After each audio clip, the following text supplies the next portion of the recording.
Assalamualaikum warahmatullahi wabarakatuh dan salam sejahtera. Pada hari ini kami akan membentangkan berkenaan dengan cukai pendapatan individu di Korea Selatan. Ahli kumpulan kami terdiri daripada 5 orang. Ketua adalah MHD Sa'ilam, saya Yohanis Abdul Manaf, Chris Yong Kyu Liang, Parimala dan juga Jacinta. Kita terus kepada pengenalan kepada Korea Selatan. Korea Selatan merupakan sebuah negara atau sebuah wilayah yang berkeluasan 100.339 km persegi. Ia terletak di bahagian selatan Republik Korea.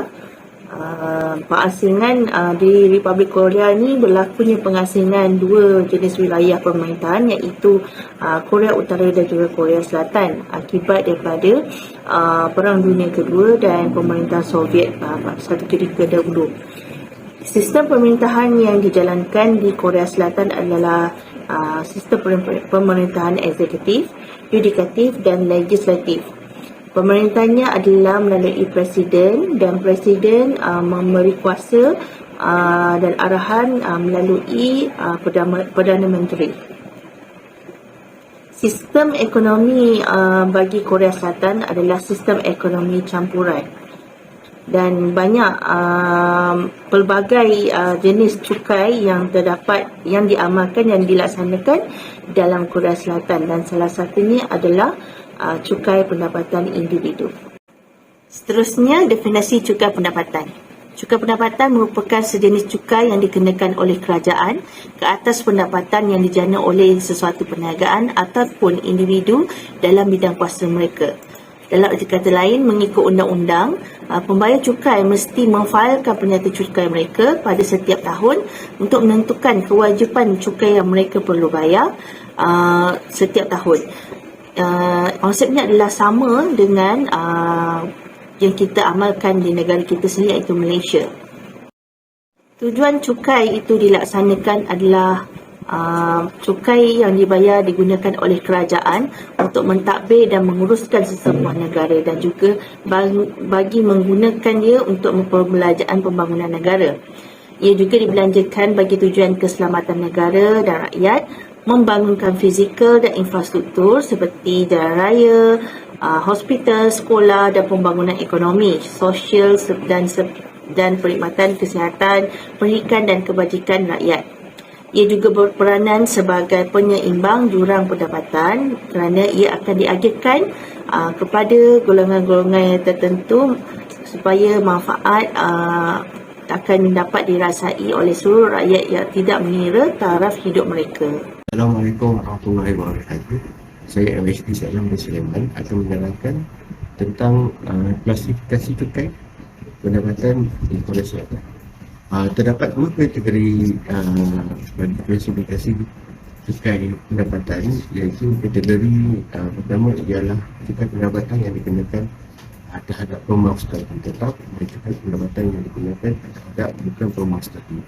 Bagi konteks pembawa status tetap, cukai yang dikenakan, cukai pendapatan yang dikenakan adalah cukai pendapatan daripada sumber yang diperolehi dari dalam negara Korea Selatan serta sumber pendapatan yang diperolehi daripada luar negara.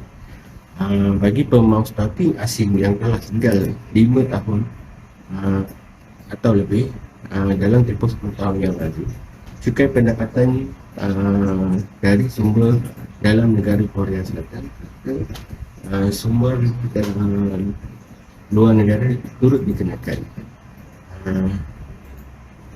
Hanya pembawa status yang tinggal 5 tahun atau kurang daripada 5 tahun di Korea Selatan dikenakan cukai pendapatan daripada sumber yang diperolehi di Korea Selatan. Bagi kategori kedua, untuk bukan pembawa status, cukai pendapatan yang dikenakan adalah ke atas sumber yang diperolehi dari dalam negara Korea Selatan sahaja. Untuk bukan pembawa status, pendapatan yang diperolehi dalam negara perlu dilaporkan melalui penyata cukai tahunan, dan mereka tidak layak mendapat pengecualian cukai kecuali pengecualian peribadi, iaitu untuk tanggungan mereka, potongan pendapatan dan juga kredit cukai. Bagi promosi starting yang mempunyai perniagaan yang berada di dalam negara Korea Selatan, cukai minimum alternatif ataupun CMT akan digunakan bagi membuat kiraan cukai pendapatan mereka. Untuk konteks pemau starting, mana-mana individu yang bermau starting di Korea atau bermau starting di Korea selama 183 hari atau lebih dalam setahun cukai, individu yang mempunyai pekerjaan yang biasanya memerlukan mereka tinggal di Korea selama 183 hari atau lebih, atau individu yang dianggap sebagai menetap di Korea selama 183 hari atau lebih dalam satu tahun cukai dengan menemani keluarga Korea di Korea atau menggunakan aset yang besar di Korea. Jadi bukan pemau starting pula adalah individu yang tidak boleh dianggap sebagai pemau starting. Sekiranya warga asing diklasifikasikan sebagai pemau starting Korea dan pemau starting negara asal, hak percukaian di atas mereka bukan pemau starting tersebut diletakkan dalam persaingan langsung antara satu sama lain. Dalam kes ni, negara yang pertama dinilai oleh peruntukan mengenai penentuan pemau starting di bawah perjanjian cukai di antara kedua negara. Terima kasih. Nama saya Jacinta Carmini daripada Grup G, nombor matrik 275862. Prinsip pencukaian. Prinsip pencukaian adalah seperangkat yang membantu mengumbal undang-undang dan badan pemerintah untuk merumuskan strategi dan merancang pelaksanaannya. Untuk memastikan merancang struktur cukai yang mantap bertujuan untuk tidak hanya meningkatkan pendapatan dan juga membawa kesejahteraan sosial dan ekonomi kepada warganya.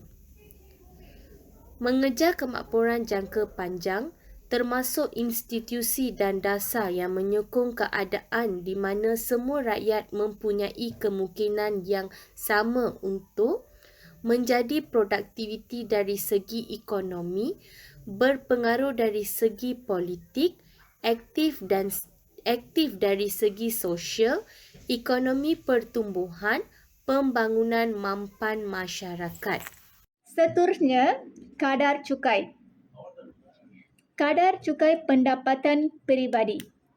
Jadual cukai berikut meringkaskan kadar cukai pendapatan global asas yang terpakai pada pendapatan yang bermula atau diterima pada 1 Januari 2021 dan selepas itu. Lebih daripada kosong atau kurang daripada 12,000, kadar cukai marginal adalah 6%. Tetapi, jika pendapatan adalah kosong, maka tiada cukai.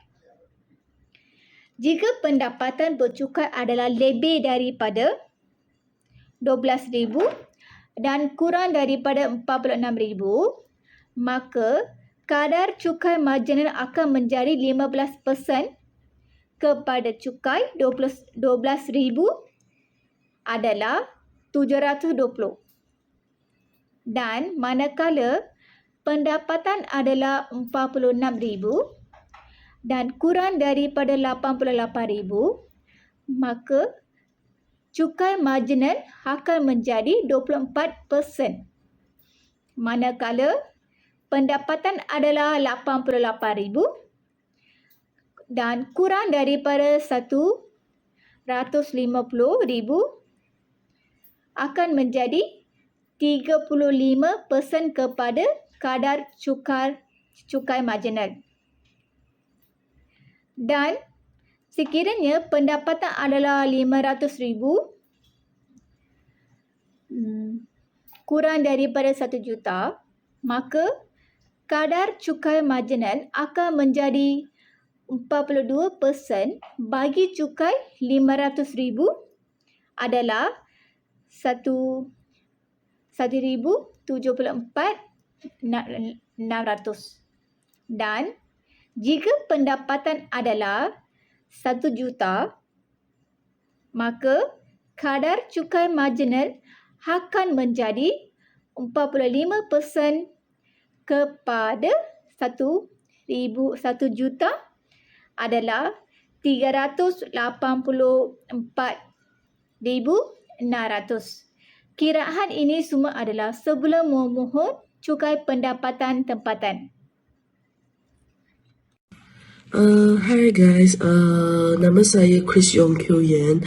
Nombor matrik saya 275829.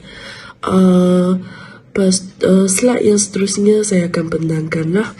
Lepas tu implikasi cukai. Apa itu cukai? Cukai itu adalah sangat penting lah untuk kerajaan bagi membangunkan sesebuah negara lah. Cukai ni termasuk macam kita kuti cukai, lepas tu kita pakai duit cukai ni untuk membangunkan negara. Lepas tu beberapa projek yang terlibat menggunakan duit cukai ni adalah yang pertama, pendidikan. Macam kita pergi sekolah kan free, kita tak ada macam bayar apa-apa, even buku pun pinjam kan. Lepas tu second, kesihatan. Macam kita ni pergi hospital, kalau kamu warga negara memang bayar RM1 saja. Kita ambil berapa banyak ubat tu yang doktor bagi, semua banyak RM1 saja. Itu pun sebab ada bantuan dari kerajaan lah pakai duit-duit cukai ni. Lepas tu next, macam sektor-sektor yang lain yang penting seperti